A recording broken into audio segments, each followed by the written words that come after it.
नमस्कार, स्वागत है आपका वीकेंड मार्केट अड्डा में। और हफ्ते भर बहुत सारी ऐसी घटनाएं हुई हैं जिसने आपके दिल की धड़कन ज़रूर बढ़ा दी होगी। और अगर आप मिड कैप और स्मॉल कैप के इन्वेस्टर रहे होंगे तो पक्का है आपके नींद नहीं आई होगी, क्योंकि पिछले 5-6 दिनों में हमने देखा लास्ट वीक में बहुत तेज़ मार्केट में गिरावट हुई। उसके बाद शुक्रवार को थोड़ी सी राहत रियायत या राहत की सांस आई है, लेकिन बहुत ज़बरदस्त झटका लगा है। और कई बार तो ये समझ में नहीं आ रहा था कि ये झटका क्यों लग रहा है। फिर कई बार समझ में आ रहा था कि नहीं, अच्छा वही लॉजिक दे रहे थे कि बहुत महंगे हो गए थे इसलिए थोड़ी बिकवाली है। फिर अलग अलग रीज़न से मार्केट गिरता रहा और एक अच्छा खासा डिसेंट, इसको करेक्शन कहें या पिटाई कहें, धुलाई कहें, बिकवाली कहें, पर वो हुई। क्यों हुई, ये ज़्यादा महत्वपूर्ण प्रश्न है और उसके पीछे क्या कारण थे, इसको आज हम समझने की कोशिश करेंगे। साथ ही एक बहुत इंपॉर्टेंट चीज़ है कि अब जो आपका पोर्टफोलियो है उसको प्रोटेक्ट कैसे करें, उसका तरीका क्या हो सकता है, उसको कैसे सुरक्षित बनाया जाए। एक और बड़ी दिलचस्प चीज़ मैं आज अपने मेहमानों से समझना चाहूँगा। हमारे बहुत सारे लोग हमको ट्विटर पे पूछते रहते हैं कि रिज़ल्ट पढ़े कैसे जाएँ, बड़े बड़े लोग कन्फ्यूज़ हो जाते हैं, तो हम लोग कैसे इसको समझें। एक वो है, और फिर आज जो सबसे बड़ा सवाल सबसे लास्ट में होगा कि बाजार का सबसे बड़ा रिस्क क्या है। ये सब बात की बात है। पहले हम लोग माइक्रो से शुरू करेंगे।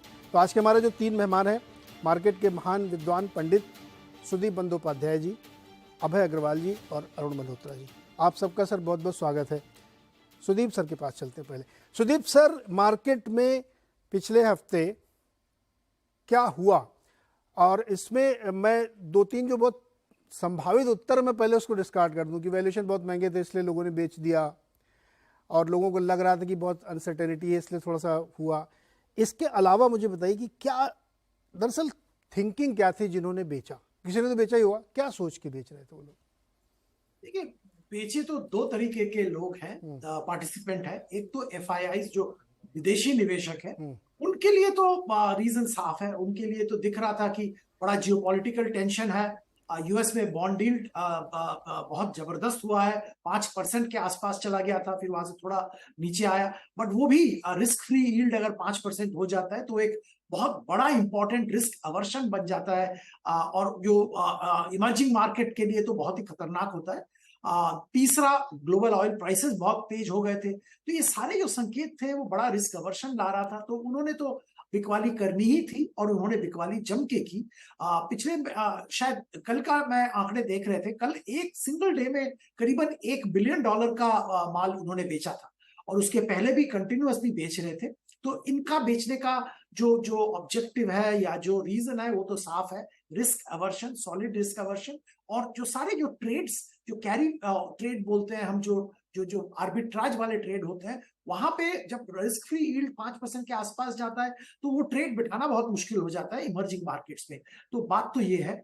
दूसरा, डोमेस्टिक इन्वेस्टर्स की अगर बात करें तो ये मैं यहाँ पे ये कहूंगा कि इंडिया की जो जो जो जो फंडामेंटल्स है, माइक्रो या मैक्रो किसी भी लेवल पे आप ले, वहां पे बहुत कुछ छेड़छाड़ नहीं हुआ है। वो तो अभी भी सॉलिड है, ये मैं मानता हूं, उसमें कोई दिक्कत नहीं आई है। हाँ, ऑयल प्राइसेस जिस लेवल पे करीबन 3 महीने पहले थे, या उसके पहले जो ऑयल प्राइसेस थे 70 से 80 के बीच में, वहां से अभी 90 के आसपास घूम रहा है, थोड़ा ऊपर थोड़ा नीचे यही चल रहा है। ये जरूर चेंज हुआ है, बट इसके अलावा कुछ चेंज नहीं हुआ। पर हुआ ये है कि मार्केट कुछ हद तक स्ट्रेच लग रहा था। बहुत बहुत ऊपर रन करने के बाद थोड़ा बहुत सबको प्रॉफिट बुकिंग शायद अच्छा मतलब लग रहा था कि प्रॉफिट बुकिंग करना चाहिए। इतना ग्लोबल अनसर्टेनिटी है, ऑयल प्राइसेस बढ़ रहे हैं, तो एक माहौल बन गया था जहां पे एक सेल्फ फुलफिलिंग हो गया कि एफआईआईज ने बेचना चालू किया। सो डोमेस्टिक इन्वेस्टर्स, एचएनआईज, उन्होंने भी सोचा कि थोड़ा बहुत profit let's take it out of the table. Mid cap small cap में वैल्यूएशन स्ट्रेच लग रहा था, तो वहां पे भी एक रीजन बन गया थोड़ा बहुत बिकवाली करने का। तो ये सब मिला के एक डोमिनो इफेक्ट जैसा एक देखने को मिला था पिछले करीबन 5-7 ट्रेडिंग सेशन से, जिसके चलते मार्केट में जबरदस्त गिरावट देखने को मिली। तो फिर हमने देखा पिछले हफ्ते के एक दिन फिर अचानक से बहुत सारे लोग खरीदने आ गए शुक्रवार को। वो क्यों आए फिर? मैं तो ये बताऊंगा कि अगर आप मार्केट को देखें ध्यान से तो ये साफ है कि इंडियन मार्केट में वीक मोमेंटम वीक नहीं है, जो बायस वीक नहीं है, अभी भी नेगेटिव नहीं है। लोग अभी भी खरीदना चाहते हैं। आज का मार्केट देख लीजिए, आज कितना खरीदारी हुआ। फंडामेंटली ऐसा कुछ बहुत बड़ा चेंज ग्लोबल मार्केट्स में भी नहीं हुआ, पर उसके बावजूद आज लोग खरीद रहे हैं क्योंकि सबको ये लग रहा है कि हमको वो फियर ऑफ मिसिंग आउट ऐसा एक आ रहा है कि इतना मार्केट गिर गया, शायद अभी खरीदना चाहिए क्योंकि आगे 5-10 साल सब कह रहे हैं कि बहुत अच्छा रहेगा इक्विटी मार्केट के लिए। तो ये एक अंदर ये फीलिंग जरूर है। तो जब भी कुछ जो बहुत अच्छा गिरावट जहां पे दिखने को मिल रहा है, वहां पे वैल्यूएशन अच्छा लग रहा है, तो वहां पे खरीदारी आ रहा है। और डोमेस्टिक इन्वेस्टर्स, ये मैं जरूर कहूंगा कि domestic investors particularly institutions, mutual funds, करीबन बिलियन, कितना बिलियन होगा आज के दिन में? आज के दिन में करीबन $2 billion per month incremental SIP market में आ रहा है, हो रहा है। और ये एसआईपी का पैसा एक बड़ा हिस्सा इक्विटी मार्केट में आ रहा है, नया पैसा।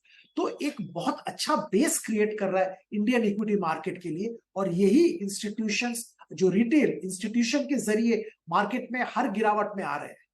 हर गिरावट में आ रहा है। आपने लिया? नहीं, क्यों? मुझे लगता है कि अभी समय नहीं आया लेने का। कब समय आएगा? इतने दिन से समय नहीं आ रहा, आप कह रहे हैं। ये देखिए, अच्छा क्या हुआ पहले ये बताओ। हाँ। हुआ क्या? ये 5-6 दिन एकदम मतलब बुरी तरह से पिटाई कर दी। 26,000 करोड़ का है, 26,870 करोड़ का। हाँ, नहीं वो तो फिगर्स में है, पर आप देखें तो मार्केट में निफ्टी में कितना 5% की भी गिरावट नहीं है। तो 5% तो इतना कोई बड़ा नंबर है। 10-15%। मैं कह रहा हूँ इतना बड़ा मसला भी नहीं बना अभी तक। पर ये एक तो इसलिए नीरज जी हो रहा है कि ग्लोबली जो हेज फंड्स हैं वो पुल बैक कर रहे हैं पैसा, क्योंकि पैसा जो हेज फंड्स हैं बोरो करते हैं, तो पहले उनको जो मार्जिन देना पड़ता था 60% 70% देना पड़ता था। अब जो बैंक्स हैं उन्होंने अपना मार्जिन बढ़ा दिया है, क्योंकि ग्लोबल रिस्क देख रहे हैं। इंडिया का रिस्क की मैं बात नहीं कर रहा, क्योंकि वो हेज फंड्स बोरो करते हैं, फिर वो इंडिया में इन्वेस्ट करते हैं। और इंडिया में भी जो इन्वेस्ट करते हैं एफपीआईज दो तरह के, लॉन्ग टर्म वाले और शॉर्ट टर्म वाले। तो शॉर्ट टर्म वाले जो हैं वो अभी एग्जिट कर रहे हैं, और मुझे लगता है एग्जिट करते रहेंगे, क्योंकि उनके साथ दो प्रॉब्लम्स है। एक तो उनका कॉस्ट ऑफ कैपिटल बढ़ रहा है। पहले अगर वो 2% में पैसा बोरो करते थे, अब उनको 6% में पैसा मिल रहा है।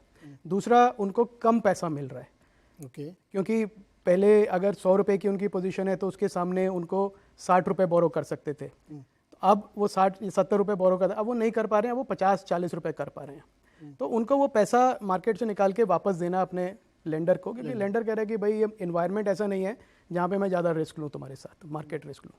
तो उसकी वजह से पिछले 10-15 दिन में जो हमने देखा है करेक्शन, वॉलेटिलिटी, वो इसलिए रही है क्योंकि पैसे की सप्लाई जो लिक्विडिटी ड्राइव करती है मार्केट को वो कम हो रही है। और अभी भी मुझे नहीं लगता कि कोई ऐसा ट्रिगर है कि वो वापस आ जाएगी, क्योंकि यूएस में रेट्स अभी भी हैं, स्टिकी हैं, कोई कम नहीं हो रहे हैं। आपने देखा जो वॉर सिचुएशन है, प्लस क्रूड प्राइसेस हैं, कमोडिटी प्राइसेस हैं, जनरल कमोडिटी प्राइसेस, गोल्ड के प्राइस आप देख लीजिए $2,000 पे। तो हर तरह से एक जो मूड है ग्लोबल इन्वेस्टर्स का, वो रिस्क ऑफ है। तो रिस्क ऑफ इन्वायरमेंट में लिक्विडिटी जो रिस्क एसेट्स में आती है इंडिया जैसे इमर्जिंग मार्केट में, वैसे ही कम हो जाती है। तो उसका इम्पैक्ट हमें दिख रहा है।